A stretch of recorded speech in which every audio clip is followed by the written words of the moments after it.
Fahmi Husaini sudah mengembalikan Anggi Anggraini kepada keluarganya. Itu artinya Fahmi menalak Anggi dan Fahmi telah menceraikan Anggi walau belum secara resmi. Lantas apakah Fahmi akan menceraikan Anggi secara resmi atau justru akan mengajukan permohonan pembatalan nikah? Humas Pengadilan Agama Cibinong kelas 1A Cibinong, Dadang Karim, menerangkan kasus yang menimpa Fahmi.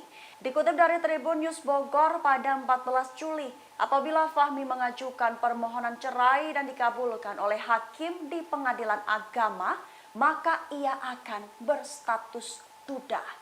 Namun jika Fahmi mengajukan pembatalan nikah, apakah statusnya akan tetap bisa menjadi lajang?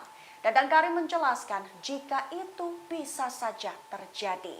Namun ada banyak unsur untuk kasus pembatalan nikah, di mana salah satu unsur adalah alasannya haruslah kuat agar hakim menganggap pernikahan itu tidak pernah terjadi. Dan dalam persoalan yang dialami oleh Fahmi Husaini ini, Dadang Karim mengaku belum bisa menyimpulkan apakah yang bersangkutan akan dikabulkan jika mengajukan pembatalan nikah sebab fakta-fakta akan muncul di persidangan.